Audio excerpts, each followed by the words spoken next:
اور اسی کے توسط سے یہ بھی بتایا گیا، علماء مفسرین نے یہ لکھا کہ والدین کے ساتھ ساتھ اساتذہ اسی آیت کے ذیل میں داخل ہیں، کہ گویا وہ ایک قسم کے روحانی والدین ہوا کرتے،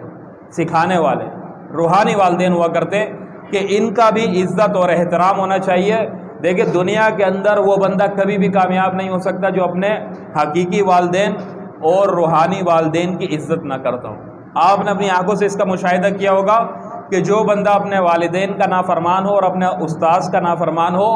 وہ کبھی بھی دنیا میں کامیاب نہیں ہوتا، اور جو بندہ فرما بردار ہوتا ہے نا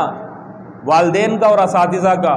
تو اللہ تبارک و تعالیٰ اس کو دنیا کے اندر بھی کامیاب کرتے ہیں اور آخرت کے اندر بھی کامیاب کرتے ہیں۔ اچھا بہت سارے کافروں کو دیکھو،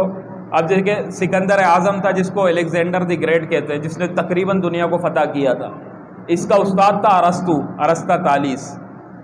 جو اس کو حکمت اور فلسفہ پڑھایا کرتا تھا۔ غلام تھا،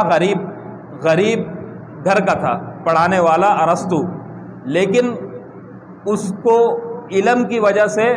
سکندر اعظم کہتا تھا میں تیرا غلام ہوں۔ شاگرد تھا نا اس کا، کہتا تھا میں تیرا غلام ہوں،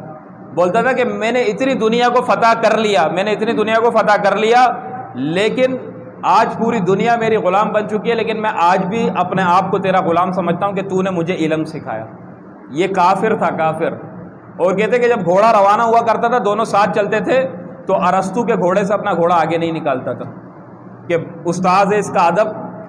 ملحوظ خاطر رہے، یہ میرے آگے چلے میں اس کے پیچھے چلوں۔ تو یہ کافر تھا، سر کافر جسے پشتو میں بولتے ہیں، ایسا کافر تھا، لیکن استاد کا اتنا ادب کرتا تھا۔ تو کس وجہ سے اللہ تبارک و تعالیٰ نے اس کو دیکھے دنیا کے اندر کتنا بڑا مقام اور مرتبہ عنایت فرمایا کہ اس کو دنیا کے اوپر حکومت دی۔ یہ صرف دنیا کی وجہ سے اپنے استاد کی قدر اور عزت کرنے والا، تو اللہ نے اس کو دنیا میں کامیاب کیا۔ اور دین تو اللہ کے رسول فرماتے ہیں الدین کلہ ادب، دین تو سارا کا سارا ادب ہے، سارا کا سارا ادب ہے۔ دین کے اندر تو بہت ہی زیادہ جو ہمارے روحانی اساتذہ ہوتے ہیں، جو ہمیں قرآن کا علم دے یا حدیث کا علم دے یا دین کا علم دے، ان کا کتنا عزت اور احترام ہونا چاہیے، اور ان کا جو عزت اور احترام کرے گا اللہ تبارک و تعالیٰ اس کو بلند سے بلند ترین مقام عطا فرمائے گا۔